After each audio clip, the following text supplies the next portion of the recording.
লাশ দুটির এরকম বিশ্রী রূপ দেখে শরীরটা শিরশির করে ওঠে, লোমগুলো খাড়া হয়ে যায়। ছাত্রছাত্রীরা সব উপস্থিত থাকা সকলের ঘাম ঝরতে শুরু করেছে। ফুলের মতো দেখতে সুস্নিগ্ধকয় দুটি নিথর দেহ পড়ে আছে মাঠের উপর। এই দৃশ্য দেখে কেউ কেউ ছবি তুলছে, আবার কেউ কেউ ভিডিও করে বিভিন্ন জায়গায় ছড়িয়ে দিচ্ছে শেয়ারের মাধ্যমে।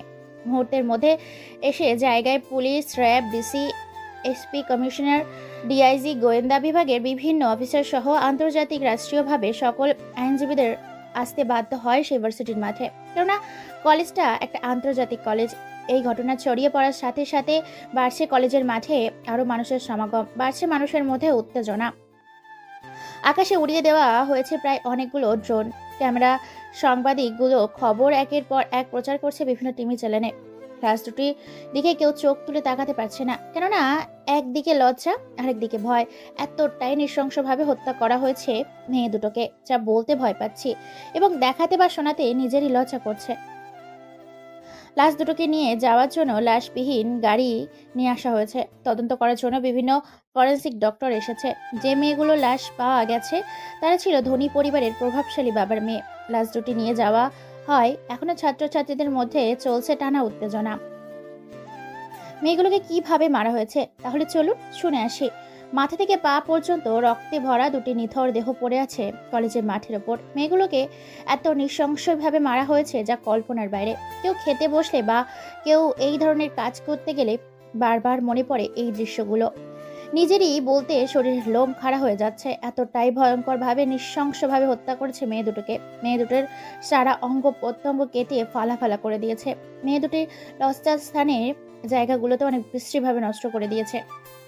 সারা বিশ্ব ছড়িয়ে পড়ে এই দৃশ্য। মেয়ে দুটির হাত কেটে তাদের আপত্তিকর স্থানে ঢুকিয়ে দেওয়া, যেমন লজ্জাস্থানে মুখের ভেতর ঢুকিয়ে সেই পুরুষদের আপত্তিকর স্থানগুলো। মেয়েগুলো সারা শরীর অনেক নাপাকি ও জিনিস দিয়ে ভরপুর করে দেওয়া হয়েছে। শরীরের অঙ্গ প্রত্যঙ্গগুলোকে কেটে দেয়, অনেক টর্চার করেছে। মুখের ভেতর থাকা দাঁতগুলোকে ভেঙে ফেলেছে। মেয়ে দুটি চোখের ভেতর বড় দুইটা রড ঢুকিয়ে এফুর ওপর করে দিয়েছে। সাংবাদিক একের পর এক খবর প্রচার করছে বিভিন্ন টিভি চ্যানেলে। লাশ দুটোকে গাড়িতে ওঠানোর জন্য নার্সগুলো এসেছে। হঠাৎ করে কলেজের ভেতর দিয়ে গেট পেরিয়ে মাঠে প্রবেশ করে কেউ একজন। মাঠের মধ্যে পা রাখতেই তার চোখ যায় সেদিকে। মাঠে পা ফেলার মতো জায়গা নেই, কেননা পুরো জায়গাটা ছাত্র ছাত্রী, ছেলে মেয়ে, পুরুষ মহিলা দিয়ে ভরপুর হয়ে উঠেছে। ভাবা যায় না যে বাংলাদেশে আদৌ এত জনগণ আছে। যেখানে ঝামেলা সেখানেই বাঙালি, আর যেখানে লাভ সেখানেই পুরো 18 কোটি বাঙালি। অজানা ছেলেটি ভিড় ঠেলে এক পা দুই পা করে সামনে এগিয়ে আসতে থাকে। মানুষগুলোর ভিড় ঠেলে সামনে আসতেই তার চোখ আটকে যায় পড়ে থাকা দুটো নিথর লাশের এদিকে। শেষবারের মতো অনেকের অনুরোধে মেয়ে দুটির শেষ চেহারা দেখানো হয়। ছেলেটি দেখে তো অবাক। মেয়ে দুটির বুকের নরম মাংসগুলো যেন ছিঁড়ে ছিঁড়ে খেয়েছে সেই জানোয়ারটি। স্পষ্ট দেখা যাচ্ছে দাঁতের চিহ্ন। বুক থেকে নাভি পর্যন্ত কতবার যে ছুরির আঘাত করেছে তা শুনে তা গুণে শেষ করা যাবে না। এতগুলো ক্ষত সৃষ্টি হয়েছে যা বলার বাইরে। লাশ দুটি আবার দেখা যাচ্ছে। তাদের লজ্জাস্থানের জন্য জানোয়ারটির মুখে লালা এবং দাঁতের চিহ্ন লেগে আছে। লাশ দুইটির এক কান দিয়ে অন্য কান দিয়ে বের করেছে একটা চিকন ধারালো তার। দেখেই বোঝা যাচ্ছে কানের ভিতর দিয়ে ঢোকানো তারটা এদিক ওদিক করে বরাবর টানা হিচড়া করা হয়েছে, যার কারণে এখনো কানের মধ্যে রক্ত জমাট বেঁধে আছে। ছেলেটি এটা দেখে নিজের অজান্তেই সবার অগোচরে ঠোঁটের কোণে এক চিলতে হাসি ফুটিয়ে তোলে। তার এই হাসির মানে অজানা, আর অজানা কোনো কাহিনী। লাশ দুটিকে গাড়িতে তুলে নেওয়া হয় ফরেন্সিক ল্যাবরেটরিতে পরীক্ষা নিরীক্ষা করার উদ্দেশ্যে। লাশ দুটি নিয়ে ভার্সিটি থেকে বেরিয়ে যায়। আবার গাড়ি দুটি সাথে যায় পুলিশ, আরও অন্যান্য ডিসি, সিপি, আরও কিছু গাড়ি। সরকারি কলেজে থাকায় অনেক জনকেই আসতে হয়েছে ঘটনাস্থলে। কে বলেছে, কারা করেছে, কেনই বা করেছে, সবটা তদন্ত করার জন্য সকল রকম গোয়েন্দা অফিসারকে তদন্ত করার নির্দেশ জানান দিয়েছে আইন কমিশনার। ধীরে ধীরে মানুষের ভিড় কমতে শুরু করে। মুহূর্তের মধ্যে পুরো মাঠ খালি হয়ে যায়, শুধু ছাত্রছাত্রীরা আছে। ভার্সিটি এমন ভয়ঙ্কর ঘটনা ঘটার কারণে আজকে কোনো ক্লাস হবে না বলে ভার্সিটিতে অ্যানাউন্সমেন্ট করে দেওয়া হয়। সবাই শুধু এটা নিয়ে আলোচনা করছে কলেজের ভেতরে বিভিন্ন জায়গায় বসে। এদিকে আবার লাশটিকে তদন্ত করার জন্য ফরেন্সিক ল্যাবরেটরিতে নানাভাবে পরীক্ষা করা হচ্ছে। সবার মধ্যে হইচই ছড়িয়ে গেছে। ছেলেটি গাছের এক কোণে বসে চারিদিকে কি যে দেখছে। ছেলেটি দেখতে যে মালয়েশিয়ার মানুষের মতো, পুরো কুসকুসে কালো। ছেলেটির উচ্চতা আর বডি ফিটনেসের দিক থেকে ভালো হলেও দেখতে ভীষণ কালো। অন্য কেউ দেখলে হয়তো ভয়ে সে জায়গা ত্যাগ করবে, চলে যাবে। পুরো কলেজের মধ্যে সে একাই কলেজের মধ্যে, তার বন্ধু নেই, কারোর সাথে কথাবার্তা নেই, কারণ সে দেখতে কালো বলে কেউ তার সাথে কথা বলে না, মিশে না, বন্ধুত্ব করে না। অন্যদিকে ল্যাবরেটরিতে প্রবেশ করছে সিনিয়র ইন্সপেক্টর রুনা। রুনা প্রবেশ করতেই সবাই তাকে স্যালুট করে। তারপর ওনার সবকিছু জানতে চাইলে ডক্টর বলে ওঠে, দেখুন ম্যাম, বলতে লজ্জা করলেও বলতে হবে, কেননা দুটি মেয়েকে নৃশংসভাবে ওই হত্যা করার আগ মুহূর্তে মেয়ে দুটির হাত কেটে তাদের যৌনাঙ্গের ভিতরে ঢুকিয়ে দেওয়া হয় চোখগুলোতে। সারা শরীরে অনেক নৃশংসভাবে আঘাত করা হয়, আর মেয়ে দুটির বুকের নরম মাংস মনে হয় সে চিবিয়ে খেয়েছে। কি বলছেনটা কি? এতটা ভয়ঙ্কর? এ তো শুধু একটা জানোয়ারের দ্বারাই সম্ভব। কোনো মানুষ বা সিরিয়াল কিলারের পক্ষে তো এরকম সম্ভব নয়। অবশ্যই সম্ভব, যদি সে সাইকো হয়ে থাকে, অর্থাৎ মানসিকভাবে সে যদি সমান হয়ে থাকে। যেমন কিভাবে সম্ভব এটা? একটা ছেলে অথবা মেয়ে কি করে আরেকজনের তাজা কাঁচা গোস্ত রক্ত খেয়ে ফেলতে পারে, সাথে বুকের নরম মাংস? হয়তো ছেলেটা মানসিকভাবে অসুস্থ। মেয়েগুলোকে যেভাবে হত্যা করা হয়েছে দেখে মনে হচ্ছে এগুলোর প্রতি অনেক রাগ এবং ঘৃণা ছিল, না হলে এভাবে কেউ কাউকে মারতে পারে? মনে হয় অনেক রাগ আর ক্ষোভ মেয়ে দুটিকে যন্ত্রণার সাথে হত্যা করেছে। হয়তো এই মেয়ে দুটি কারোর সাথে এমন কিছু করেছিল যার কারণে সে তাদেরকে অনেককেই নৃশংসভাবে হত্যা করেছে। ওকে, ঠিক আছে ডক্টর, আপনি সব রিপোর্ট আমায় পাঠিয়ে দিবেন। আর কোনো নতুন তথ্য পেলে আমাকে জানাবেন। এই কেসটা আসলেই ভেরি ডিফিকাল্ট হয়ে গেছে। যত দ্রুত সম্ভব অপরাধীকে ধরতে হবে। এই বলে ইন্সপেক্টর রুনা সেখান থেকে চলে যায়। ভার্সিটিতে বসে ভাবনায় ডুব দিয়েছে কোনো এক অজানা ছেলে। আর কিছুক্ষণের মধ্যেই সেই ক্যাম্পাসে কয়েকজন মেয়ে আসে, সাথে কয়েকজন ছেলে। তাদেরকে দেখেই বোঝা যাচ্ছে স্মার্ট, সুন্দর। তাদের মধ্যে থেকে কোনো এক মেয়ে প্রতি আসক্ত হয়ে যায় সেই মায়াবী খুনিটি। সেদিক থেকে তার নজর পড়তে চোখ ফেরাতে পারে না। হঠাৎ করে মেয়ে দুটি চোখ যায় সেদিকে। মেয়ে দুটি বলে ওঠে, কি রে কাল্লার বাচ্চা, আমাদের দিকে কি দেখছিস? মনে হচ্ছে তুই আমাদের এখনই গিলে খাবি, নাকি আমাদের সাথে আবার প্রেম করবি? মেয়েগুলোর এরকম কথা শুনে ভীষণ রকম লজ্জা পায় ছেলেটি। আর সেখানে উপস্থিত থাকে সকলে তাকে নিয়ে হাসাহাসি করতে থাকে, কেননা ছেলেরা দেখতে এতটাই কালো যা বলার বাইরে। ছেলেটি এসব কথা শুনে নিজের হাত দিয়ে মুষ্টিবদ্ধ করে নেয়, নিজের মাইন্ডটাকে আর চোখগুলোকে শান্ত করে সেখানেই বসে থাকে। মেয়েগুলো আবার বলে ওঠে, কি রে, যাবি নাকি আমার সাথে? যদি চাস তাহলে চল, আমাদের ফুচকা খাওয়াবি, রেস্টুরেন্টে নিয়ে যাবি। অনেক দিন ইচ্ছে তোর সাথে প্রেম করার জন্য। করবি প্রেম? আরে মায়া, এটা তুই কি বললি? ও করবে প্রেম? তুই তো জানিস না ও কার ছেলে। ও হলো জারজের ছেলে। ওর মা তো একটা পতিতা। ওকে তো রাস্তায় আমি মানুষ হতে দেখেছি, রাস্তার নোংরা খেয়ে। ও বড় হয়েছে। তাই নাকি? ওর মতো একটা ছেলে এই ভার্সিটিতে কি করে পড়তে পারে সেটাই তো বুঝতে পারছি না। তাছাড়া ও টাকা পয়সা পায় কোথায় থেকে? কিরে, অবৈধ ব্যবসা আছে নাকি তোর? ছেলেটি এই কথা শুনে মুচকি একটা হাসি দিয়ে তাদের উদ্দেশ্যে বলে ওঠে, হুম, আমি জারজের সন্তান হলেও আমি কিন্তু মানুষ, আর মানুষ পারে না এমন কোনো কাজ এই পৃথিবীতে নেই। ছেলেটির এইরকম কথা শুনে খানিকটা অপমান বোধ হয় ছেলে মেয়েগুলোর। তাদের মধ্যে একটি মেয়ে এসে কয়েকটা থাপ্পড় বসিয়ে দেয় ছেলেটির গালে। ছেলেটি কোনো কথা বলে না, মুচকি একটা হাসি দিয়ে সেখান থেকে বেরিয়ে পড়ে। অন্যদিকে সিনিয়র ইন্সপেক্টর রুনা বিভিন্ন শহরে লাগিয়ে দিয়েছেন তার পুলিশ ফোর্স বাহিনী। তারপর ছেলে মেয়েগুলো এক এক করে ভার্সিটি থেকে বের হয়ে যায়, কেননা ভার্সিটির ক্লাস হবে না। কেউ গল্প করছে, কেউ কেউ নিজেদের কাছে যাচ্ছে। ছেলেটি মাথা নিচু করে রাস্তার এক সাইড দিয়ে নিজের মতো করে হেঁটে চলেছে। তারপর খানিকটা পথ এগিয়ে গিয়েই কোনো এক গলির রাস্তা ধরে হারিয়ে যায় সে জায়গা থেকে। দেখতে দেখতে বিকাল নেমে এসেছে। পরিবেশটা থমকে আছে। মানুষ চায়ের দোকানে বসে সেই ভয়ঙ্কর ঘটনার খবরগুলো বারবার পড়ছে। ভয়ে মেয়েগুলোকে বাইরে বের করে না তেমন আর কেউ। দেখতে দেখতে আরো সন্ধ্যা নেমে এসেছে। ধীরে ধীরে চারিদিকে কালো আধারে ছেয়ে যেতে নিয়েছে। আকাশে আজকে ওঠেনি তারা, ওঠেনি চাঁদ। আমাবস্যার পূর্ণিমার রাতের কালো আধারে ছেয়ে গেছে পরিবেশটা। একটা বাড়ির রাস্তার পাশে অজানা কোনো এক ছেলে বারবার ঘুরঘুর করছে। দেখতে দেখতে 9টা বেজে যায়। এমন সময় ছেলেটি বাড়ির পাঁচিল উপেক্ষা করে বাড়ির ভেতরে যায়। রাত 10টা। খাটের সাথে হাত পা রশি দিয়ে বেঁধে রয়েছে কোনো এক অজানা ব্যক্তি মেয়েটিকে বারবার ছোটার জন্য ছটফট করছে। বলতে লজ্জা করলেও আপনাদের খুনি জন্য বারবার বলতে হচ্ছে। ভয়ঙ্কর গল্প শুনতে গেলে এমন এমন কথা, এমন এমন সিচুয়েশনে পড়ে কথাগুলো বলতেই হবে। মেয়েটির মুখের ভেতরে কাপড় ঢুকিয়ে রাখা আছে, দুই পা পেছনে খাটের খুঁটির সাথে বেঁধে দেওয়া হয়েছে, সামনের দুই হাত সামনের খাটের খুঁটির সাথে বেঁধে দেওয়া হয়েছে। মেয়েটি দেখতে অসম্ভব সুন্দর, গায়ের রং, বডি ফিগারও ঠিক সেই রকম। আগন্তুকটি সেখানে বসে কি যেন করছে, একের পর এক জিনিসগুলো টেবিলের উপর রাখছে। তাতে দেখা যাচ্ছে বন্দুক, মার্বেল, হাতুড়ি, পেরেক, ব্লেড, তেল, আঠা, অ্যাসিড আর নাম জানা অনেক কিছু। বলতে বলতে ক্লান্ত হয়ে যাব। এগুলো নাম বলতে গেলে যতগুলোই আগন্তুকটি তার ব্যাগে করে সাথে করে নিয়ে এসেছে সেই অজানা কোনো এক জায়গায় মেয়েটিকে হত্যা করতে। মেয়েটি ছোটার জন্য বারবার চেষ্টা করছে, ভয়ে মেয়েটির গলা শুকিয়ে আসছে। এতগুলো অস্ত্র ও যন্ত্রপাতি দেখে মেয়েটির পরনে তেমন কোনো কিছুই নেই। ছোট্ট একটি প্যান্ট, ছোট্ট একটি পাতা টি শার্ট, শরীরের অঙ্গ প্রত্যঙ্গ স্পষ্ট বোঝা যায়। যেহেতু রাতের বেলায় সেক্ষেত্রে নাইট ড্রেস পরিয়েছিল আগন্তুকটি, মেয়েটিকে অর্থ উলঙ্গ করে খাটের সাথে বেঁধে ফেলে। আগন্তুকটি মেয়েটার এরকম করুণ অবস্থা দেখে হেসে ওঠে, বলে, হি, কিরে আমাকে মারবি না, আমার গায়ে হাত দিবে না? আর হ্যাঁ, তোরা যে আমাকে জারজ বলিস তার কারণটা কি আমি জানতে পারি? কিরে দে না রে, দে গালি দে। তোদের গালিটা শুনতে আমার খুব ভালো লাগে, জানিস তো। এখন তোর সাথে কি কি করব তুই ভাবতেও পারবি না। তোকে প্রথমে কি করব জানি? রেপ। তারপরে ব্লেড দিয়ে তোর শরীর থেকে চামড়াগুলোকে কাটবো। তার আগে তোর যৌনাঙ্গ কেটে নিব। হা হা হা।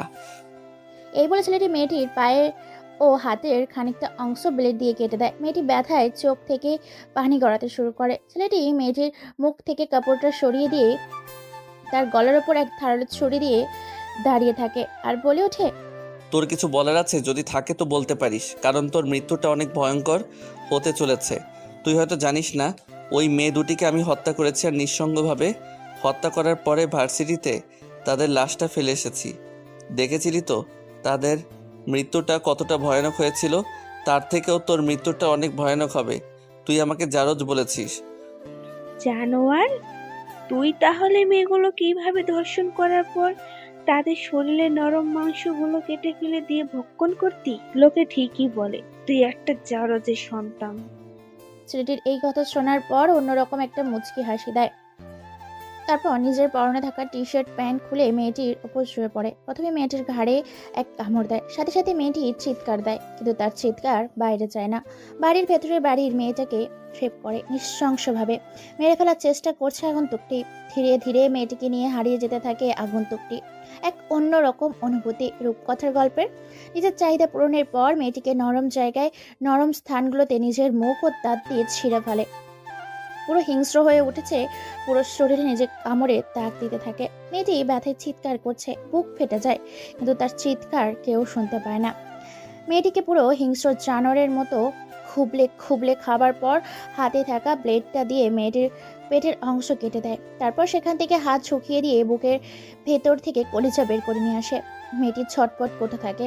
যখন তার কলিজা বের করে নিয়ে আসছিল, মেয়েটি যন্ত্রণা সহ্য করতে না পেরে সেখানেই মৃত্যুর স্বাদ গ্রহণ করে। মেয়েটি মরে গেছে, তবুও যেন আগন্তুকটির হিংস্রতা কমেনি। মেয়েটির গলার ওপর ব্লেড দিয়ে চালিয়ে দেয়। গলা থেকে নিচে দিকে মেয়েটির চামড়াগুলো চিটতে নিয়ে আসে। বুক থেকে পা পর্যন্ত মেয়েটির শরীরের কোনো চামড়া নেই। মেয়েটি মারা গেছে। তারপর পুরো জায়গা চুন ঢেলে দেয়, সাথে সাথেই শরীরের মাংসগুলো কেমন যেন কালার ধারণ করে। ছেলেটি একের পর এক ছুরি দিয়ে আঘাত করতে থাকে আর বলতে থাকে, তোদের সাহস হয় কি করে আমাকে জারজের সন্তান বলিস? ছেলেটি নিজের মতো কথা বলছে আর একের পর এক ছুরি দিয়ে আঘাত করে ক্ষত বিক্ষত করে টুকরো টুকরো করে ফেলছে। এটা আবার সম্পূর্ণ ভিডিও করে নেয়, ভিডিও করে পার্সেল করে থানার উদ্দেশ্যে। আগন্তুকটি মেয়েটির লাশটাকে নিয়ে বেরিয়ে পড়ে। লাশটাকে খোলামেলা রাস্তার উপরে রেখে চলে যায় উলঙ্গ অবস্থায়। মেয়েটির টুকরো হয়ে যাওয়া দেহ রাস্তার উপরেই পড়ে আছে। সকালে মানুষের চলাচল ও সমাগমে আবারও ভরপুর হয়ে ওঠে পড়ে জায়গা। অন্যদিকে ইন্সপেক্টর নিজের কেবিনে বসে আছে। রুনার কাছে লেডি পুলিশ বলে ওঠে, ম্যাম, আপনার জন্য কেউ একটা ভিডিও ফুটেজ রেখে গেছে। আমরা এখনো কেউ খুলে দেখিনি, আপনার জন্য রেখে দিয়েছি। ওকে, আমি দেখছি। তোমরা পুরো কেসটা তদন্ত করো এবং ভার্সিটিতে যাওয়ার জন্য রেডি হও। ওকে ম্যাম, ঠিক আছে। জানি না বাবা, আজকাল মানুষ কি এমন তথ্য দেওয়ার জন্য যে এরকমভাবে পার্সেল করে, কেউ ভিডিও ফুটেজ পাঠায়। দেখা যাক কি আছে এই ভিডিও ফুটেজে। ইন্সপেক্টর রুনা এই বলে ভিডিওটা ওপেন করে ল্যাপটপে। প্রথমে কোনো কিছু বুঝতে না পারলে পরে সবটা নিজের চোখে দেখে ভয় পেয়ে যায়। শরীর দিয়ে ঘাম ঝরতে শুরু করে, কারণ তিনি এখনো অবিবাহিত। তার সামনে এমন কিছু ভিডিও আছে যা সে ভাবতেও পারেনি। ভিডিওটি দেখে সে নিজের শরীরে হাত দিতে থাকে। ভয়ে গলা শুকিয়ে গেছে। সামনে থাকা পানির গ্লাসটা থেকে কয়েক সেকেন্ডেই এক ঢোকে পানি খেয়ে ফেলে আর নিজের অজান্তেই বলে ওঠে, এতটা কোনো ভয়ঙ্কর অজানা কোনো সাইকো কিলার খুনি, এ তো দেখি এর মস্তিষ্ক ঠিক নেই। মেয়েদের এইভাবে প্রকাশ্যে রেপ করার পরে হত্যা করে আজব দুনিয়ার আজব মানুষ। না না, যে করে হোক ধরতে হবে, নয়তো ভার্সিটির কোনো মেয়েকেই ছাড়বে না। এই বলে পকেট থেকে ফোন বের করে ডায়াল করে কোনো এক নম্বরে। ফোনের ওপাশ থেকে বলে ওঠে, হ্যাঁ ম্যাম, বলুন। আমরা যা তথ্য পেয়েছিলাম সবটাই আপনাকে দিয়েছি। খুনি অনেক ভয়ঙ্কর। মেয়েদের প্রতি হয়তো তার একটু বেশি ঘৃণা জন্মে আছে, যার কারণে একটুতেই মেয়েদের উপরে রেগে গিয়ে সে তাদেরকে নৃশংসভাবে হত্যা করে। শুধু যে প্রত্যেকটা ছেলে মেয়ে অথবা মহিলা ভার্সিটি হয়ে থাকে সেটা কিন্তু না, তারা যে কোনো জায়গায় হতে পারে। মহিলা থেকে শুরু করে মেয়ে পর্যন্ত এই ভয়ানক খুনি যাকে যেখানে পায় তাকে সেখানে সেভাবেই হত্যা করে। আসলে ম্যাম, যখন ওই খুনি তাদের খুন করতে যায় তখন তার মনে হয় অনেক ঘৃণা আর রাগ নিয়ে তাদেরকে হত্যা করে। হয়তো তারা তাদের মৃত্যুর আগেই ওই খুনিটাকে এমন কিছু বলেছিল বা তার সাথে করেছিল যার কারণে এরকম ভয়ানক মৃত্যু দেয় তাদেরকে। ওকে, আমি দেখছি, কোনো ব্যাপার নয়। এই বলে চলে যায় ইন্সপেক্টর রুনা। দেখতে অনেক সুন্দরী, মায়াবতী, গুণবতী, অসম্ভব সুন্দর, ফর্সা, লাবণ্যের এক হুড়পড়ি ভার্জিন কুমারী সুহাসিনী, সুকোসিনী, অসম্ভব সুন্দরী রমণীর রূপবতী। পোশাকের ড্রেস পুলিশের পোশাকে যেন তাকে একদম ঝাক্কাস লাগে। ভাবতে ভাবতে চেয়ারে বসে পড়ে রুনা। তখনই ফোন আসে। ফোন পেয়ে দ্রুত আবার রওনা দেয় ঘটনাস্থানে। যাওয়ার উদ্দেশ্যে সেখানে গিয়ে তো অবাক, মেয়েটির ভিডিও সে পেয়েছিল, সেই মেয়েটিকে ঠিক সেই রকম অবস্থায় রাস্তায় ফেলে রেখে গেছে সেই অজানা খুনি।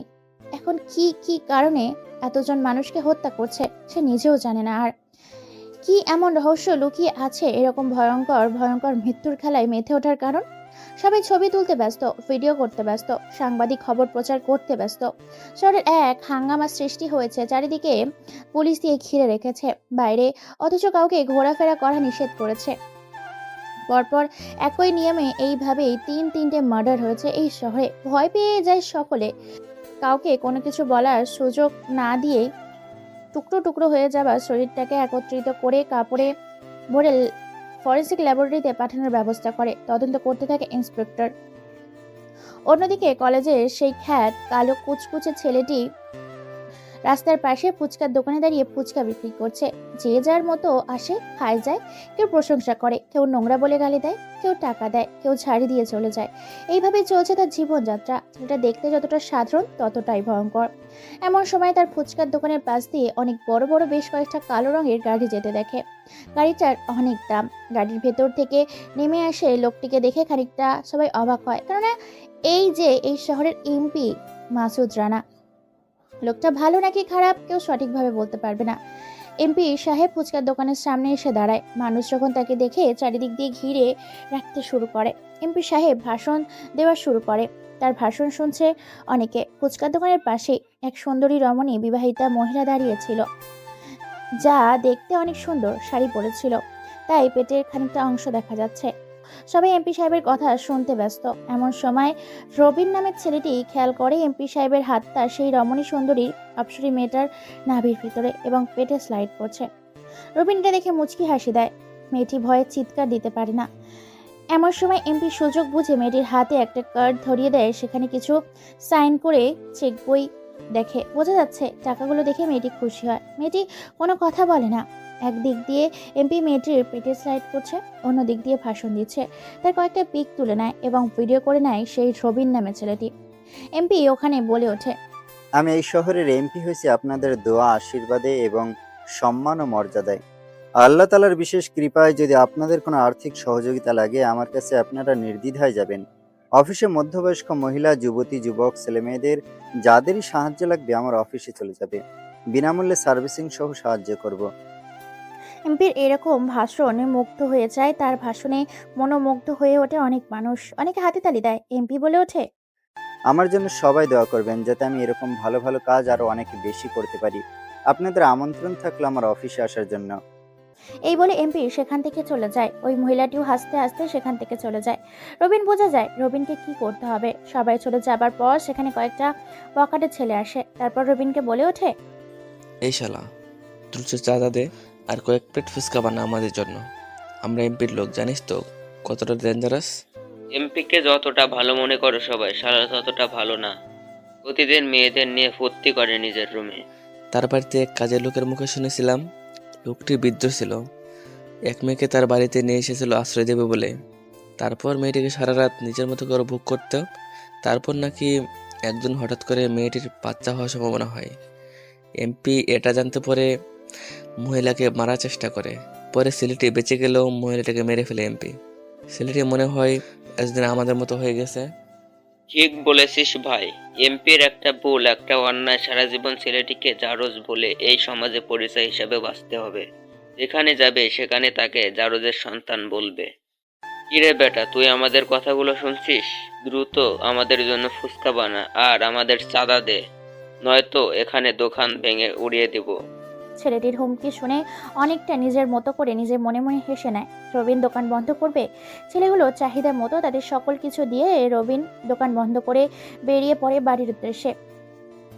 বাড়িতে গিয়ে খাওয়া দাওয়া করে ফ্রেশ হয়। মদ খেয়ে মাতাল হয়ে আড্ডা দিচ্ছে বেশ কয়েকটি ছেলে মেয়েরা। তখন সেখানে গাড়ি নিয়ে এন্ট্রি নেয় কোনো এক অজানা আগন্তুক।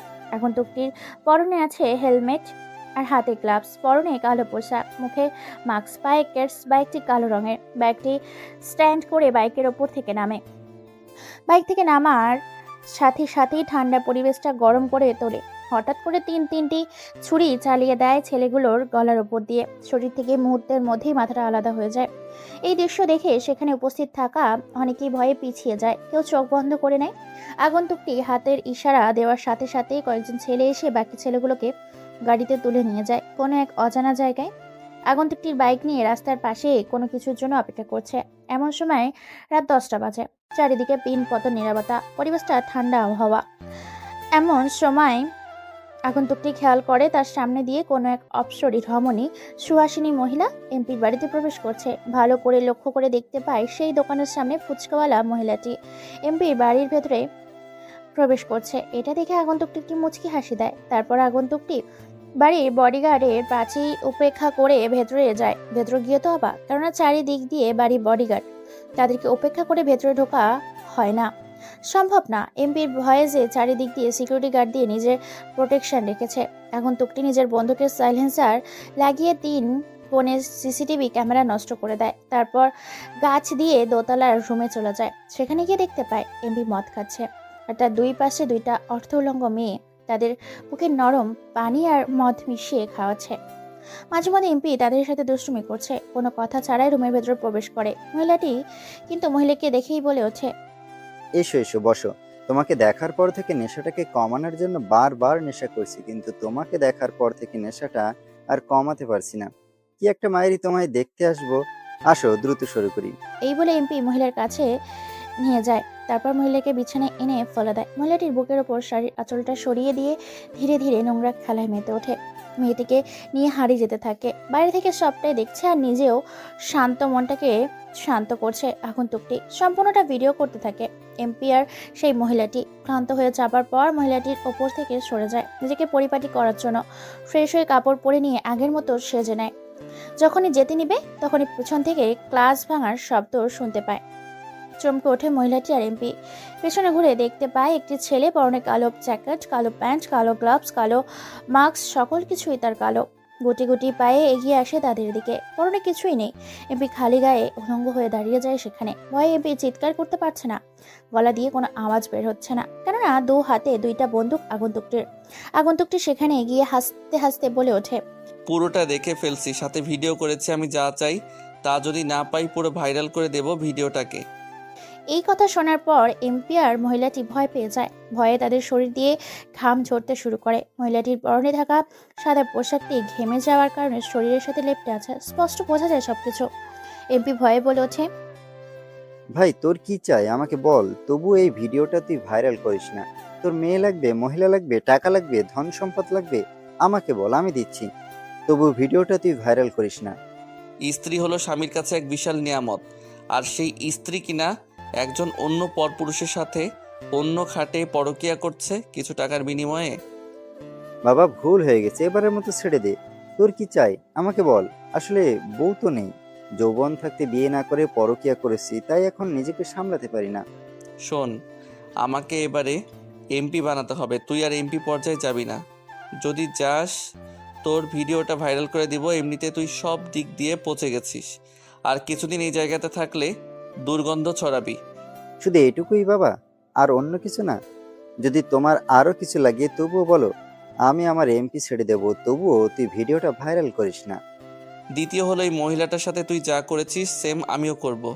তারপর তাকে তোর সামনে হত্যা করব, আর তোকে সারা জীবনের জন্য হুইল চেয়ারে বসিয়ে রাখার ব্যবস্থা করব, সাথে তোর জবানটাকে কেড়ে নেব।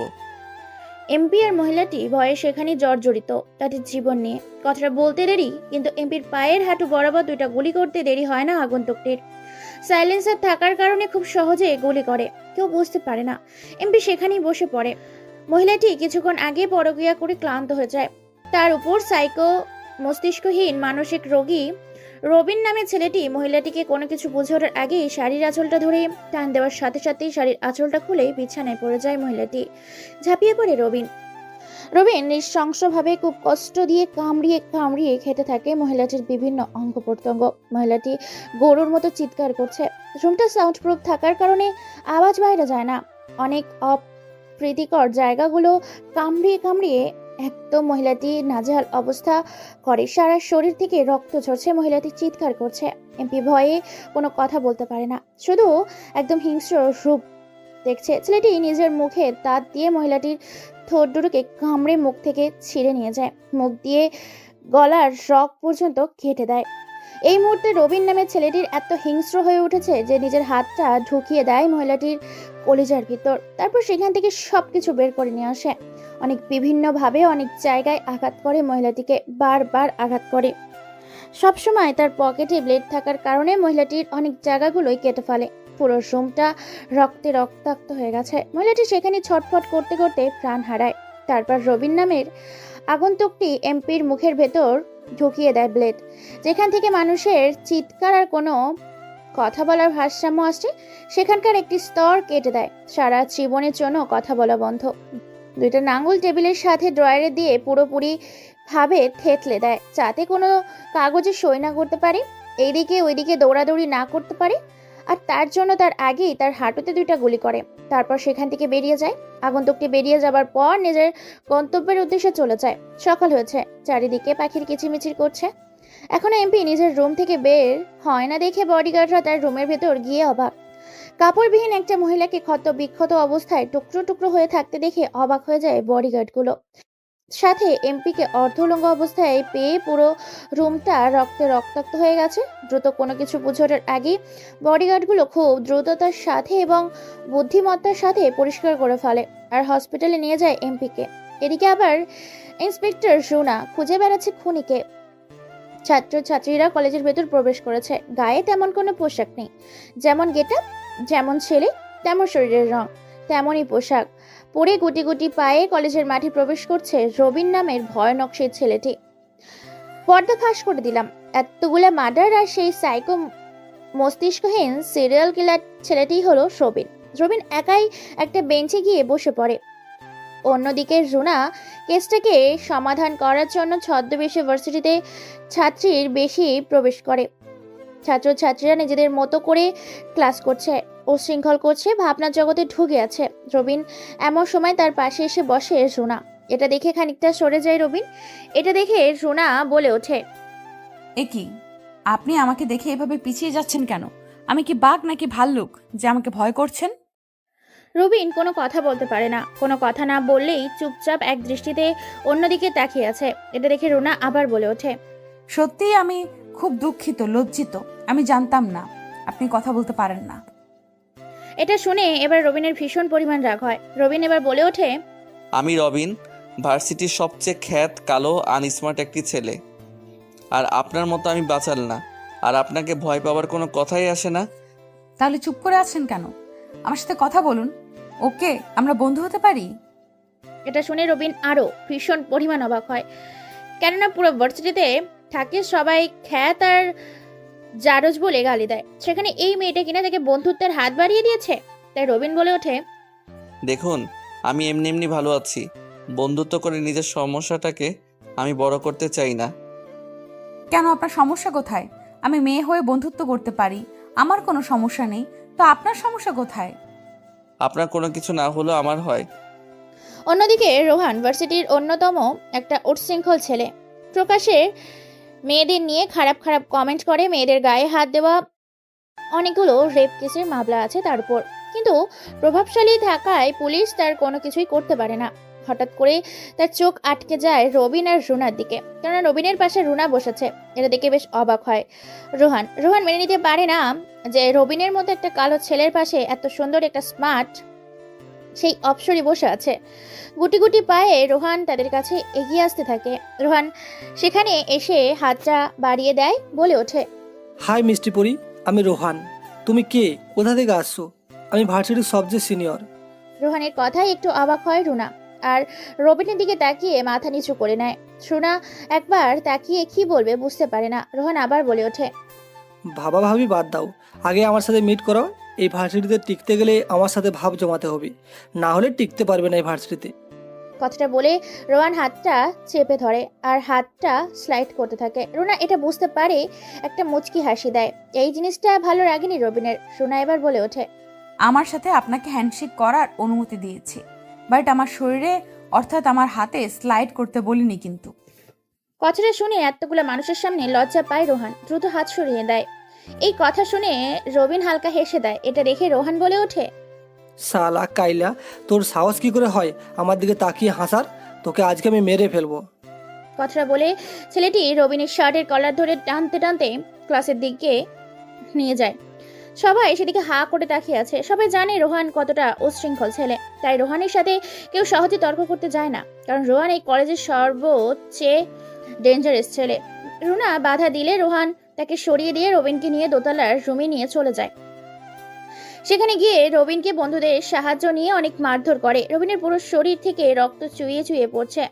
তার পরনে থাকা ময়লা টি শার্টটা ছিঁড়ে টুকরো টুকরো হয়ে গেছে। মারতে মারতে প্রায় আধমরা করে ফেলেছে রবিনকে। রবিন কোনো কথা বলে না, চুপচাপ শুধু মার সহ্য করছে, কারণ রবিন জানে এখন যদি সে নিজের আসল রূপে আসে তাহলে ভার্সিটির কেউই বেঁচে থাকবে না। পাতাল থেকে হলেও প্রত্যেকটার এক একটা করে কুকুরের চেয়েও ভয়ঙ্কর মৃত্যু দিয়ে মারবে। কারণ রবিনের যখন রেগে যায় তখন সে নিজের মধ্যে থাকে না। তাই হাজারো ব্যথা যন্ত্রণা সহ্য করে নিজের রাগটাকে কন্ট্রোল করেছে রবিন। তাকে মারধর করে সেখান থেকে বেরিয়ে যায় রোহান আর তার দলবল। কিছুক্ষণ পর রুনা রবিনকে খুঁজতে খুঁজতে চলে যায় রুমটাতে। সেখানে গিয়ে দেখতে পায় রবিনের অনেক মারা হয়েছে, সারা শরীর থেকে রক্ত পড়ছে। ছেলেটি দেখতে কালো হলেও তার মধ্যে বেশ একটা মায়া আছে, যে মায়াটা অনুভব করতে পেরেছে রুনা। রুনা রবিনের কাছে গিয়ে বলে ওঠে, ওই ছেলেটা তোমাকে এভাবে মেরেছে কেন? আর ওই ছেলেটি তোমাকে এত মেরেছে, চলো তুমি থানায় গিয়ে কমপ্লেন করবে। রুনা নামের মেয়েটির মুখে এই কথা শুনে রবিন একটা মুচকি হাসি দেয়, কোনো কথা বলে না। হাজারো ব্যথা নিয়ে আস্তে করে উঠে দাঁড়ায় রবিন। নিজের পরনে থাকা পোশাকটা খুলে ফেলে তারপর নিজের শরীর থেকে ধুলো ময়লা ছেড়ে ফেলে দেয়। রুনা এটা দেখে বলে ওঠে, ওদের বিরুদ্ধে থানায় গিয়ে একটা কমপ্লেন করলেই তো হয়। আপনার শরীর থেকে কত রক্ত বের হচ্ছে, তাছাড়া এত মার খাওয়ার পরেও আপনি ফ্লোর থেকে উঠে দাঁড়াতে পারলেন। রবিন মুচকি একটা হাসি দিয়ে নিজের ব্যাগটা কাঁধে নিয়ে রুনার উদ্দেশ্যে বলে ওঠে, কেউ মারলে তাকে যে পাল্টা মারতে হবে এটার কোনো মানে নেই, বরং নিজেকে হাজারো ব্যথা যন্ত্রণার মধ্য দিয়ে গড়ে তুলতে হবে। আর সুযোগ বুঝে ঝোপ মেরে কোপ মারতে হবে। আমি সেই সুযোগের অপেক্ষায় আছি। যেদিন সুযোগ পাবো গোটা বাসটা পাছায় ঢুকিয়ে দিব। তোমার কথা আমি ঠিক বুঝতে পারলাম না, তোমার কথাটার মানে কি? কি বলতে চাও একটু খোলামেলা বলো তো। আমি রাস্তার ছেলে, জন্ম থেকে বাবা দেখিনি, মাকে দেখেছিলাম, তাই মাকে আর খুঁজে পাইনি। সবাই বলে আমি জারদের সন্তান, কিন্তু এখন থেকে সবাই আমাকে স্যার বলে ডাকবে। সেই সময়টা চলে এসেছে। যেমন একটা এক্সাম্পল, কেননা এটা আদৌ কি করে সম্ভব আমি বুঝতে পারছি না। এমনকি আমাকেও স্যার বলতে হবে? অবশ্যই তোমাকে স্যার বলতে হবে, কেননা তুমি একজন সিনিয়র ইন্সপেক্টর, আর ইন্সপেক্টররা সবসময় প্রোটেকশন করে সেই সব এমপিদের, আর এক এমপিকে একজন পুলিশ সম্মান করবেই। রুনা যে একজন ইন্সপেক্টর সেটা কেউ এখানকার জানতো না, তাহলে রবিন কি করে জানলো? রুনা অবাক হচ্ছে আর চমকে যায়। তার কথা শুনে বুঝতে পারে না রবিন কি করে তাকে চিনতে পারলো। সব দিকটা গোলমাল লাগছে, বুঝতে পারছে না সে কি বলবে। এখন রবিনকে আবার উত্তর দেয়। ভাবতে হবে না, বেশি ভাবলে মাথার তার ছিঁড়ে যাবে। ভাই, আমাকে নিয়ে না ভেবে নিজের কাজে ফোকাস করুন। যাকে ধরতে এসেছেন তাকে ধরার ব্যবস্থা করুন।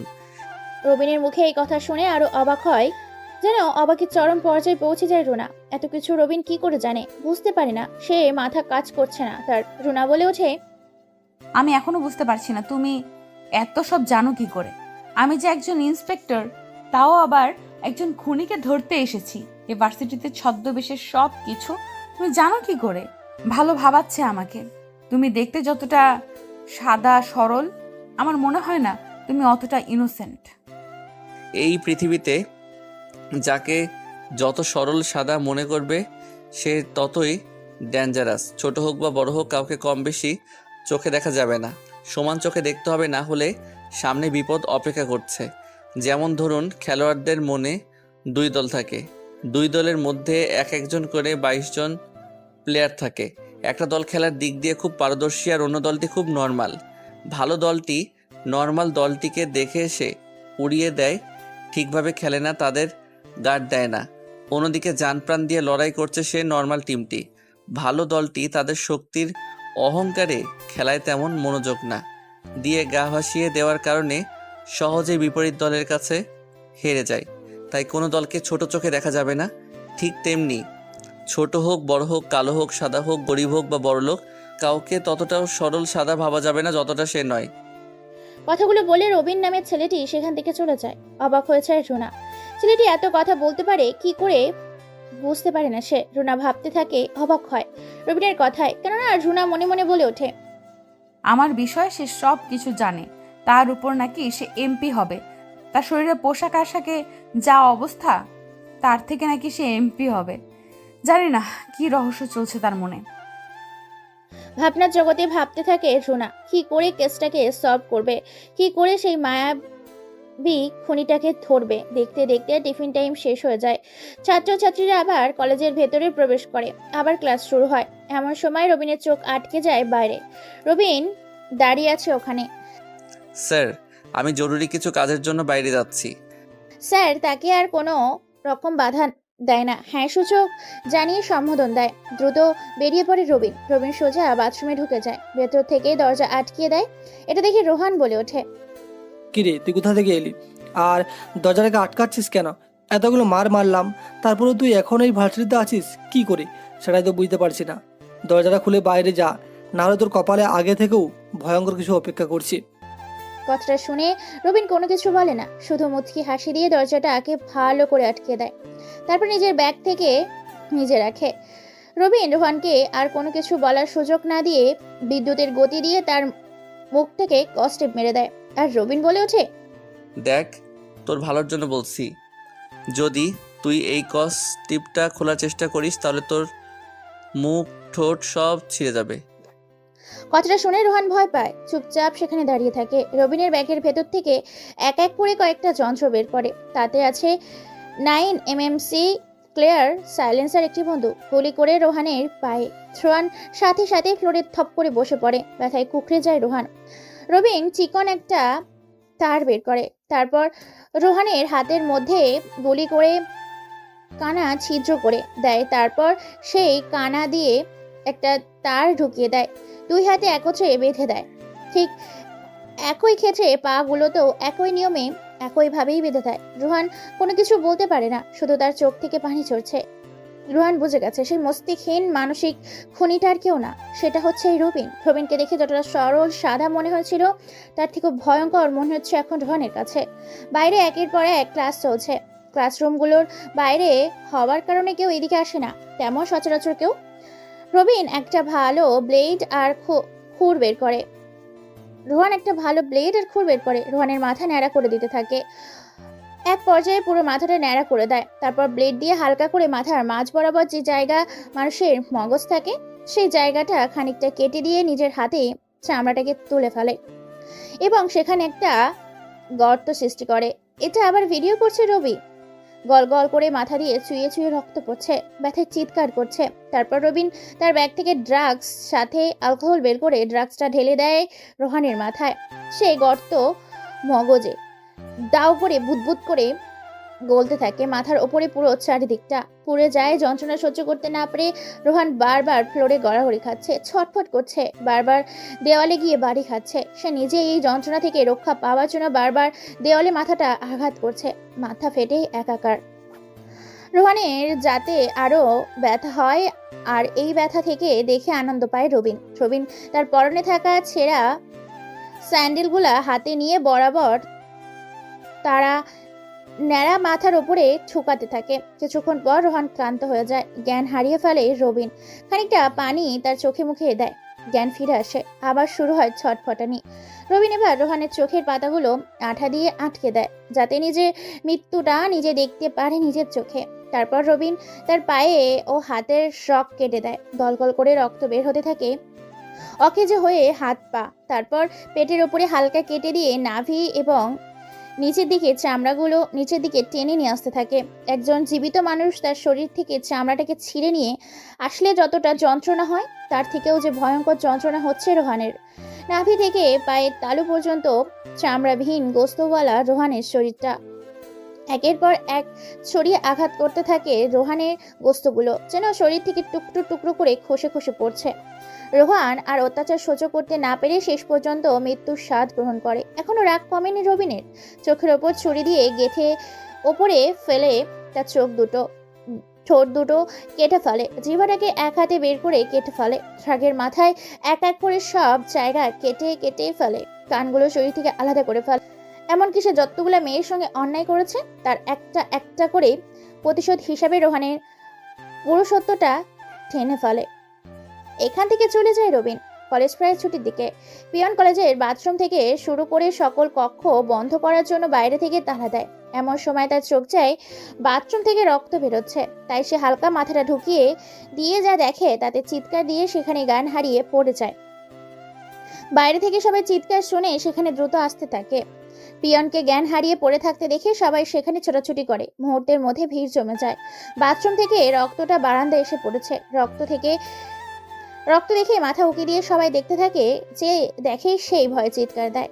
অনেক নোংরা ও বিশ্রীভাবে কেটে ফেলা রয়েছে রোহানের লাশটাকে। বিভিন্ন অঙ্গ প্রত্যঙ্গে এমনভাবে কেটে ফালা ফালা করে ফ্লোরের ওপর রেখে চলে গেছে খুনিটি। এগুলো দেখেছে মেয়েগুলা, দেখে তো সেখানেই ভয়ে পালিয়ে যাচ্ছে, কেননা সেখানে একটা নৃশংসভাবে হত্যা করেছে।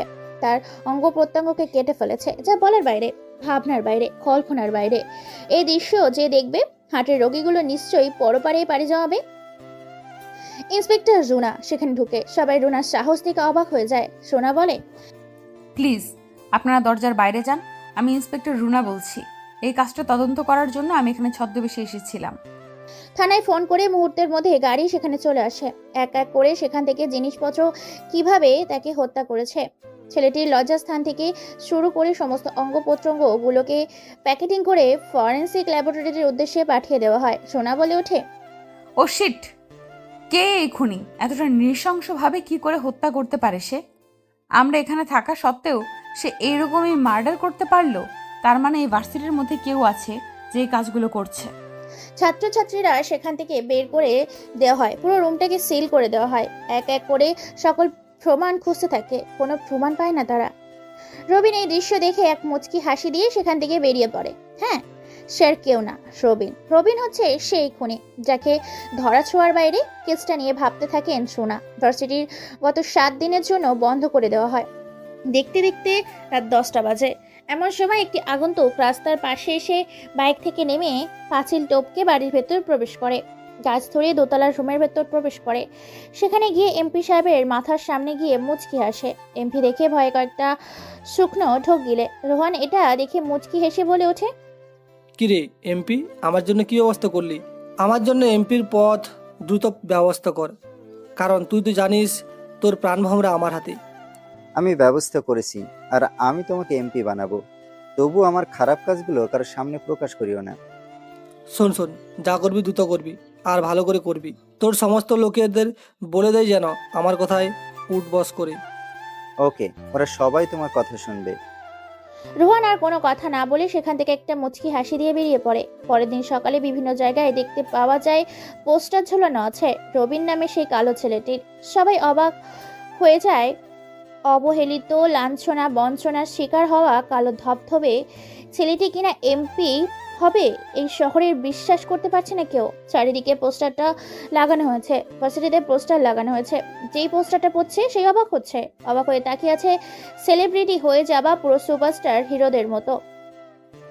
এক রাতে ভাইরাল হয়ে যায়, সবাই তাকে চিনে ফেলে। কেউ কল্পনাও করতে পারছে না যে কিনা দুবেলা খেতে পারতো না সে এমপি হবে। বিশ্বাসই করতে পারছে না। দেখতে দেখতে ভোট গণনার দিন ঘনিয়ে চলে আসে। মানুষ যখন ভোট দিচ্ছে, ভোটের ফাইনাল এক্সাম ঘোষণা করা হবে। বিপরীত দল এবং রবিনের দল জিতে যায় ভোটে, কেননা দুর্নীতি করে এমপি থেকে জিতিয়ে দেয়। না হলে এমপির কপালে দুঃখ ছিল। এমপি ভয়ে নিজের জীবন বাঁচানোর জন্য যে করেই হোক এমপি বানিয়েছে। সরকারি গাড়িতে চড়ে গাড়ির ওপরে মাথা বের করে 2 হাত দিয়ে শুভেচ্ছা জানাচ্ছে সাধারণ মানুষকে, যে গরিবদের পাশে থাকবে। কিন্তু এই ছেলেটি যে ভয়ঙ্কর এক হিংসা রূপের মানুষ সেটা কেউই জানে না। সরল সাদা ভোলা ভালা হাবাগোবা ছেলেটির ভেতর যে লুকিয়ে আছে এক মস্তিষ্কহীন হিংস্র প্রাণীর রূপ সেটা কেউই জানে না। পুরো সরকারি গাড়িতে ঘুরে বেড়ায় শহরটা। অনেক জায়গায় ফুল দিয়ে তাকে নেমন্তন্ন করা হয়, আমন্ত্রণ জানায় অনেক জায়গাতে। সরকারি বাড়ি পেয়েছে, সরকারি গাড়ি পেয়েছে, সাথে পেয়েছে নিজের সিকিউরিটি। এদিকে রুনা মেয়েটা অবাক। রুনা মেয়েটা থানায় বসে কেসগুলোকে বারবার নিয়ে ঘাটাঘাটি করছে, কিন্তু কোনো কুল কিনারা ভেবে পায় না। এমন সময় সেই পুলিশ অফিসারটি বলে ওঠে, ম্যাম, খবরের কাগজ পড়েছেন? আপনাকে যে ভার্সিটির ওই কালো ছেলেটি বলেছিল যে সে এমপি হবে, সে সত্যি এমপি হয়ে গেছে। দেখুন, আর সে আপনার সাথে দেখা করার জন্য থানায় আসতেছে। তৈরি হয়ে নিন তার গলায় মালা ঝুলানোর জন্য। ডায়েরিগুলো পড়ছিল রুনা। হঠাৎ করে লেডি কনস্টেবল পুলিশ অফিসারের মুখে এই কথা শুনে খানিকটা ভ্যাবাচাকা খেয়ে যায়। রুনা হাঁ করে তার দিকে তাকায়, তাকিয়েই বলে ওঠে, আমার এখানে আসছে মানেটা কি? হ্যাঁ, তো এমপি হয়েছে, আমি কি করতে পারি তার জন্য? ম্যাম, উনি নতুন এমপি হয়েছে আর এখানে প্রথমবার আসছে। ওনাকে যদি মালা দিয়ে বরণ না করি কেমন দেখাবে পরিবেশটা, বলুন শুনি। তাই তো, তুমি ঠিক বলেছ। তুমি এক কাজ করো, কাউকে দিয়ে ফুল নিয়ে আসার ব্যবস্থা করো, আর থানাটাকে একটু পরিষ্কার করে নাও। উনি অনেক কালো হলেও কিন্তু ঝকঝকে টকটকে পরিষ্কার পরিচ্ছন্ন থাকে। তুমি কি জানো উনি আসলে গভীর জলের মাছ? ওনাকে ধরা এত সহজ নয়, ওনাকে ফলো করতে হবে। রাস্তার ফকির থেকে কোটিপতি থেকে এখন এমপি, হ্যাঁ তো সব কি করে হলো? বেশ ভাবাচ্ছে আমাকে। ওনার বিরুদ্ধে কোনো কিছুর প্রমাণ নেই। তুমি এক কাজ করো, আমাদের কোনো পুলিশ অফিসারকে তার সাথে আঠার মতো লেগে থাকতে বলো এবং সকল তথ্য উদ্ধার করতে বলো। Okay ma'am. এমপি রবিন মিয়া প্রায় 5টা গাড়ি নিয়ে যাচ্ছে থানার উদ্দেশ্যে। সামনে পুলিশের গাড়ি, পেছনে পুলিশের গাড়ি, সাথে 2টা সিকিউরিটি গার্ড দেওয়া। 2টা গাড়ি, একটাতে খাবারের গাড়ি, রাস্তার পাশে অনাথ ছেলে মেয়েদের খাবার বিতরণ করার জন্য। এমপি গাড়ি থেকে নামে, তারপর রবিন এমপি মিয়া সবাইকে এক এক করে নিজের হাতে খাবার বিতরণ করতে থাকে। খাবার বিতরণ করা শেষে থানার উদ্দেশ্যে গাড়ি যায়। পরপর থানার ভেতরে 5টা গাড়ি প্রবেশ করে গাড়ি থেকে নেমে থানার ভেতরে প্রবেশ করতেই তার গলায় সোনা মালা দিয়ে বরণ করে নেয়। এমপি রবিন মিয়া এটা দেখে বলে ওঠে, আপনাকে বলেছিলাম তো যে আমি এমপি হব, আর এমপি হয়ে দেখলাম তা ওই খুনিটাকে খুঁজে পেয়েছে নাকি? রবিন মিয়ার মুখে এই কথা শুনে বরাবরের মতো চমকে উঠছে ইন্সপেক্টর রুনা। কেননা কোনো জায়গায় কোনো সময় পদক্ষেপ নেই, প্রত্যেকটা পদক্ষেপের উত্তর কি করে জানতে পারে রবিন, বুঝতে পারে না রুনা। রুনা এবার একটা মুচকি এসে বলে ওঠে, আপনার যোগ্যতা ছিল বলে আপনি এমপি হয়েছেন, তবে সন্ধ্যের তীরটা কিন্তু আপনার দিকেই যাচ্ছে। সাবধানে থাকবেন, এমন কোনো প্রমাণ ফেলে যাবেন না যেটা আপনাকে ফাঁসিয়ে দেবে। রুনার মুখে এই কথা শুনে খক করে কাশি দিয়ে ওঠে রবিন। তারপর রবিন সেখান থেকে আর কোনো কথা না বলে এমপির বাড়ির উদ্দেশ্যে রওনা দেয়। সেখানে গিয়ে বাড়ির ভেতরে প্রবেশ করে, তারপর এমপির রুমে যায়। মুচকি হাসি দিয়ে এমপিকে বলে ওঠে, কি এমপি সাহেব, আমি তো এমপি হয়ে গেলাম, তো আপনাকে আর এই 5 বছর বাঁচিয়ে রেখে কি করব? প্লিজ তুমি আমাকে মেরো না। তুমি তো বলেছিলে তোমাকে এমপি বানালে তুমি আমাকে ছেড়ে দেবে। ওকে ঠিক আছে, কথা যেহেতু দিয়েছিলাম তাই ছেড়ে দিলাম। তবে তোর পুরো সম্পত্তি আমার লাগবে। ওকে ঠিক আছে, আমার সব সম্পত্তি তোমার নামে আমি আমার দলিলগুলোতে করে দেব। তারপর সই করে দেয় এমপি। কি মনে করে যেন রবিন পুরো রুমটা ভালো করে পর্যবেক্ষণ করতে থাকে, যে রুমের মধ্যে আদৌ কোনো অবৈধ জিনিসপত্র আছে কিনা। খুঁজতে খুঁজতে এক জায়গায় রবিন দেখতে পায় এবং যা দেখে চোখগুলো রবিনের মুহূর্তের মধ্যে লাল রক্তবরণ ধারণ করেছে। তার চোখগুলো অসাধারণ করে কপালের রোগ শিরা উপশিরাগুলো ফুলে উঠেছে। ছবিগুলো এক এক করে দেখতে থাকে। ছবিগুলো দেখে রবিন পুরো রেগে মেগে একাকার, কেননা ছবিগুলো ছিল তার মায়ের অন্ধ উলঙ্গ এমপি সাহেবের কিছু ছবি, যেখানে স্পষ্ট দেখা যাচ্ছে তারা দুজন মিলে পরকীয়ায় লিপ্ত হয়েছে। আর রবিন হলো এই এমপির ছেলে, যে কিনা এতদিন জারজ বলে এই সমাজে পরিচিত পেয়েছিল। রবিন এটা দেখে হাসতে থাকে। তার এই হাসির কারণ এমপি বুঝতে পারে না। হাসতে হাসতে এমপি সামনে এসে তার দুইটা পায়ের মাঝখানে মারে এক লাথি। ব্যথায় কুকিয়ে ওঠে এমপি আর বলে ওঠে, এ কি, তুমি আমাকে মারছো কেন? আমাকে মেরো না, ছেড়ে দাও, খুব লাগছে আমার। লাগুক, লাগবেই তো, লাগার জন্য তো তোকে মারছি। শালা হারামজাদা, শালা জানোয়ারের বাচ্চা, তুই আমার জীবনটা ধ্বংস করে দিয়েছিস। তোর জন্য শুধু আমি কলেজ নয়, পুরো সমাজে বঞ্চিত ছিলাম। তোকে খুঁজতে খুঁজতে আজকে আমি তোকেই পেয়ে গেলাম। মানে মৃত্যু তো তোর খুব কাছে, মৃত্যুটা তোকে এত সুন্দর করে দেব তুই ভাবতে পারবি না। এই নে দেখ, এই ছবিগুলো চিনতে পারছিস কে? তারপর রবিন এমপির ছবিগুলো হাতে নিয়ে দেখতে থাকে। আর সেই নোংরা ছবিগুলো এটা দেখে এমপি বলে ওঠে, এ কি, এই ছবিগুলো তুমি বের করলে কেন? এটা তো আমার আগের ছবি। আমার অপকর্মের পরে তার গর্ভে আমার অবৈধ সন্তান থেকে যায়। তাকে মেরে ফেলতে বলেছিলাম কিন্তু সে নষ্ট করেনি। তারপর সে তাকে পৃথিবীতে জন্ম দেয়, আর তাকে মারার জন্য অনেক চেষ্টা করি কিন্তু পারিনি। একদিন তাকে পাই, আর সেখানে রাতে তার সাথে খারাপ করে তাকে আবার নতুন করে রেপ করে আমার লোকেদের হাতে মেরে ফেলে পুঁতে দেই জঙ্গলে। কিন্তু ওই ছেলেটাকে খুঁজে পাই না আর কোথাও। তাই সে পৃথিবীতে এখনো বেঁচে আছে, কিন্তু কে সে এখন আমি জানি না। রবিন এটা শুনে হাসতে থাকে হু হু করে। তার এই হাসির মানে এমপি বুঝতে পারে না। অনেকক্ষণ হাসার পর এমপির বুকের ওপর লাথি মারে। এমপির কাছে গিয়ে বলে ওঠে রবিন, সেই ছেলেটাকে জানিস? সেই ছেলেটা আমি। আর তুই আমাকে এই পৃথিবীতে শান্তিতে বাঁচতে দিলি না। তোর কাছ থেকে শিখলাম অনেক কিছু। রবিন এমপিকে মারতে মারতে প্রায় শরীর ফাটিয়ে ফেলেছে। তারপর নিচে গিয়ে গাড়ি সেটের নিচ থেকে সেই পরম প্রিয় ব্যাগটাকে নিয়ে আসে রুমের ভেতরে। ব্যাগটা আটকিয়ে দেয়। সেখান থেকে পেরাস, হাতুড়ি, ব্রেক, কোটা, লোহা যন্ত্র, আরও অনেক কিছু, যেগুলোর নাম বলতে গেলে গল্পটা আরও অনেক বড় হয়ে যাবে, সবকিছু বের করে বেছানোর ওপর রাখে। এমপির দুই পা আর দুই হাত চেহারের সাথে বেঁধে ফেলে। রবিন মুচকি এসে বলে ওঠে, মরার জন্য তৈরি হয়ে নে। তোর আর কোনো কথাই শুনবো না আমি, শালার নেমো খারাম। কথাটা বলে রবিন সাথে প্লাসটা নিয়ে এমপির মুখের ভেতর ঢুকিয়ে দেয়। তারপর এক এক করে দাঁত তুলতে থাকে, চিৎকার করতে থাকে এমপি, কিন্তু বাইরে যায় না, কারণ রুমটা সাউন্ড প্রুফ। মুখের ভেতরে থাকা সবকটা দাঁত প্লাস দিয়ে উপড়ে ফেলে, বের করে নিয়ে আসে। মুখ ভর্তি রক্ত গলগল করে বের হচ্ছে। তারপর প্লাসটা এমপির বাম হাতের আঙুলগুলোর ওপর রাখে। তারপর ধারালো একটা ছুরি দিয়ে পাঁচটা আঙুল কেটে ফেলে। একইভাবে তার ডান হাতের আঙুলগুলো কেটে ফেলে। তারপর সুই আর সোদা দিয়ে দুই ঠোঁট একত্রিত করে সেলাই করে দেয়। এমপির কান দুটোকে কেটে গড়গড় করে চারিদিক দিয়ে রক্ত পড়তে থাকে। ধীরে ধীরে রক্ত শূন্য হতে থাকে এমপি সাহেব। চোখ দুটোতে আগুনের ঝাল দিয়ে ঝলসে দেয়। মাথায় কেরোসিন তেল ঢেলে দেয়। তারপর মাথায় আগুন জ্বালিয়ে দেয়। বাম পাশে একটা অ্যাসিডের ড্রাম রাখে, অ্যাসিড ভর্তি ড্রাম। সেখানে এমপিকে গিয়ে দাঁড় করিয়ে সেই রক্তের সাথে অ্যাসিডটা যেন আরো ফুটন্ত হয়ে ওঠে। এমপি ধীরে ধীরে সেখানে যেতে থাকে। এমপি সেখানে ধীরে ধীরে গলে যেতে থাকে। এদিকে আগুন অনেক দিকে আছে, দাও দাও করে জ্বলতে থাকে। জ্বলতে জ্বলতে পুরো বাড়িটা ঝলসে যেতে থাকে। রবিন সেখান থেকে দ্রুত বেরিয়ে যায়। এক মুহূর্তের মধ্যে পুরো বাড়িটা ঝলসে যায়। পুরো খুঁজে পাওয়া যায় না এমপির অস্তিত্ব। পরের দিন সকালে বিভিন্ন টিভি চ্যানেলের সাথে খবরের কাগজে বেরিয়েছে এমপির বাড়িতে বিদ্যুতের সার্কিট হয়ে মারা যায় এমপি সহ আরো কয়েকজন, যাদের হদিশ এখনো পাওয়া যায়নি। পুরো বাড়িটা পুড়ে ছাই হয়ে যায়। এমপির বাড়ির তল্লাশি চলছে। আরও কেউ বেঁচে আছে কিনা পুরো বাড়িটা তন্ন তন্ন করে খুঁজছে, কারণ একটাও দেহ খুঁজে পাওয়া যায়নি। পরের দিন ভার্সিটিতে প্রবেশ করে রবিন। রবিনের দিকে সবাই হা করে তাকিয়ে আছে। পরনো সাদা রঙের জ্যাকেট, প্যান্ট পুরো ম্যাচিং করা, লালে লাল, কালো কালো, যেন ফুটে উঠেছে অপরূপ সৌন্দর্যে। হাঁ করে তাকিয়েছে সবাই। সামনে পেছনে প্রায় 10 জন পুলিশ থাকে সিকিউরিটি গার্ড নিয়ে যাচ্ছে ক্যাম্পাসের ভেতর। ক্যাম্পাসে গিয়ে বসে পড়ে একটা দামি চেয়ারের উপর। সবাই সেদিকে হাঁ করে তাকিয়ে আছে। রবিনের চোখ আটকে যায় ক্লাসরুমের সেই ভাঙা জানলার দিকে। সেখানে দেখতে পায় রবিন একটা ছেলে আর একটা মেয়ে নোংরা খেলায় মেতে উঠেছে। রবিন এটা দেখে মুচকি হাসি দেয়। রবিন মনে মনে ঠিক করে নিয়েছে তার সাথে যেটা হয়েছে আর দুনিয়াতে যেন এমন কারোর জীবনে না ঘটে। সেজন্য সে সকল রকম সেসব পরকীয়া ব্যক্তিদের এমনই একে একে নৃশংসভাবে হত্যা করবে।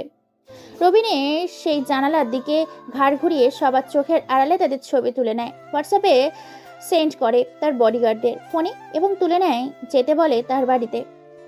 ভার্সিটিতে কিছুক্ষণ ঘোরাঘুরি করার পর কোনো ঝামেলা না করে সেখান থেকে চুপচাপ বেরিয়ে যায় রবি। তারপর থানায় যায়। থানায় গিয়ে দেখা করে ইন্সপেক্টর রুনার সাথে। থানার ভেতরে ঢুকে অনুমতি ছাড়া চেয়ারের ওপর বসে পড়ে আর বলে ওঠে, আপনার জন্য আজকে একটা সারপ্রাইজ আছে যা আপনি আপনার জীবনে কোনোদিন দেখেননি। সত্য কথা বলতে আমার আপনাকে খুব ভালো লাগে। এই জন্য আপনার জন্য আজকে একটা নতুন সারপ্রাইজ রেখেছি। সারপ্রাইজটা হবে আপনার জীবনের শ্রেষ্ঠ সারপ্রাইজ। মানে কিসের সারপ্রাইজ আর কি জন্য সারপ্রাইজ দিবেন? সময় মতো আপনি আপনার সারপ্রাইজ পেয়ে যাবেন, শুধু অপেক্ষা করুন আর ধৈর্য ধরুন।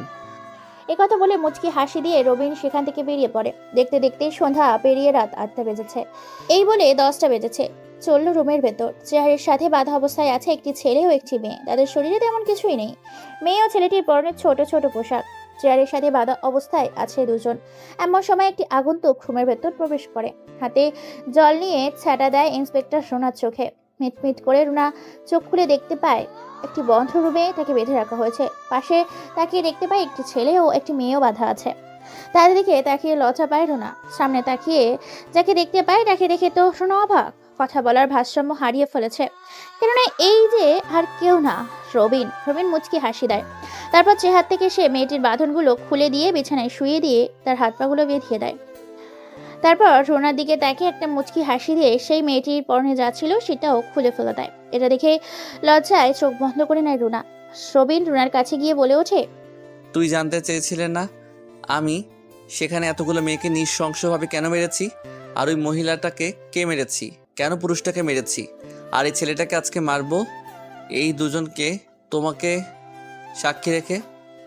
পাগলের মতো হিংস্র রূপে কথাগুলো বলছে রবিন। রবিনের এইরকম রূপ দেখে খানিকটা ভয় পেয়ে যায়। রুনা আমতা আমতা করে বলে ওঠে, তোমার উপরে আমার প্রথম থেকেই সন্দেহ ছিল। তুমি তাহলে সেই খুনি। কিন্তু তুমি এসব করছো কেন? এই খুনগুলো করে তোমার কি লাভ হয়? কারণ আমি দুজনের পরকীয়ার ফসল। সবাই আমাকে জারজ বলে। যারা জারজ বলে তাদেরকে এইভাবেই মারি, আর যারা পরকীয়া করে তাদেরকে এইভাবেই মারি। এরা দুজন একই কাজ করেছে, তাই এদের দুজনকে মারবো। পৃথিবীতে যারাই একরকম কাজ করবে তাদেরই মারবো। এখন আর কোনো কথা নয়, তুমি দেখতে থাকো আমি এই মেয়েটাকে কিভাবে কষ্ট দিয়ে পারি। এই কথা বলে রবিন নিজের পরনে থাকা সবকিছু খুলে ফেলে। তারপর খাটের ওপর গিয়ে মেয়েটির ওপর শুয়ে পড়ে। মেয়েটার জিহ্বাটাকে বের করে নিয়ে আসে নিজের মুখ দিয়ে। তারপর মেয়েটির জিহ্বাটাকে এক কামড় দেয়। মেয়েটি গগন কাঁপানো চিৎকার দেয়। তারপর মেয়েটি ঠোঁট দুটো কামড়ে ধরে অনেকটা উপরে উঠিয়ে নিয়ে আসে। মেয়েটি শুধু চিৎকার করছে। তারপর নিজের মুখ দিয়ে মেয়েটির মুখ নরম মাংসে চিবিয়ে খেতে থাকে। সেখানে মুখ দিয়ে গোস্ত চিবোতে সেখানেই গর্ত সৃষ্টি হয়। সারা শরীরে কামড় আর আঁচড় দিতে থাকে। ধীরে ধীরে মেয়েটি নিচে নামতে থাকবে। এক পর্যায়ে মেয়েটির সাথে পরকীয়ায় সম্পর্কিত হয়। ধীরে ধীরে মেয়েটি ক্লান্ত হয়ে পড়ে। রুনা সবটাই দেখেছে। রুনার লজ্জায় কোনো কিছু বলতে পারে না। এতটা হিংস্র আর ভয়ঙ্কর এই রবিন বুঝতেই পারেনি নিজের চোখের সামনে কিভাবে মানুষকে মৃত্যু দেয়। এটা দেখে সত্যি সেই অবাকের চরম পর্যায়ে পৌঁছে গেছে। এতদিন শুধু সেই মৃত্যু লাশগুলো দেখেছে, কিভাবে তাদেরকে মেরেছে, কিন্তু আজকে নিজের সামনে দেখেছে তাদেরকে মরতে, কিন্তু কিছুই করতে পারছে না তাদের জন্য। ছুরি দিয়ে একের পর এক শরীর থেকে আঘাত দিতে থাকে, কেটে ফালা ফালা করে দেয় তাদের শরীরগুলা।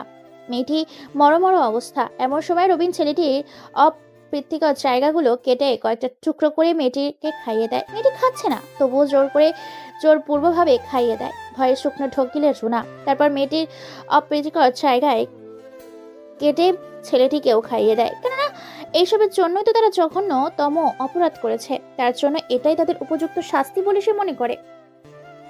তারপর মেয়েটির 2 হাত কেটে তার লজ্জাস্থানের কাটা স্থানে ঢুকিয়ে দেয়। এটা দেখে রুনা কেঁদেই ফেলেছে। তারপর রবিন ছেলেটির কাছে আসে। ছেলেটিকেও ঠিক একইভাবে অত্যাচার করেছে। ছেলেটির হাত পা কেটে খণ্ড খণ্ড করে দেয়। ছেলেটি যেমন স্তব্ধ ছিল সব কেটে ফেলে ছেলেটিকে টুকরো টুকরো করে ফেলে। এটাই তার ওপরে রাগ ছিল রবিনের। তারপর তাদের লাশ দুটোকে প্যাকিং করে পার্সেল করে দেয় তারা পোষা পাগলা কুকুরের উদ্দেশ্যে। রবিন রুনার কাছে এসে বলে ওঠে, আমি তোমাকে বিয়ে করতে চাই, তুমি যেভাবে বলবে আমি সেভাবেই বলবো। তবে কেউ যদি আমার সামনে এমন অপরাধ করে তার মৃত্যু এমন করে দিব। রুনা এটা শুনে আরো ভয় পেয়ে যায়। রুনা বলে ওঠে, তোর মতো একটা অমানুষকে আমি বিয়ে করব, যে কিনা এরকম হিংস্র খুনি। আমি নিজে জানি না তুই কোন দিন আমাকে মেরে ফেলবি। আমি নিজে জেনে শুনে কি করে আগুনে ঝাঁপ দেব? আমি এত কিছু শুনতে চাই না, তুমি আমাকে বিয়ে করবে কিনা বলো। না, তোকে আমি বিয়ে করব না। তোর যা করার তুই কর। তোর এত বড় সাহস, তুই আমাকে না বলিস? বিছানায় নিয়ে গিয়ে রুনাকে ফেলে দেয়। ঠিক মেয়েটির সাথে যা যা করেছিল রুনার সাথেও তাই তাই করে।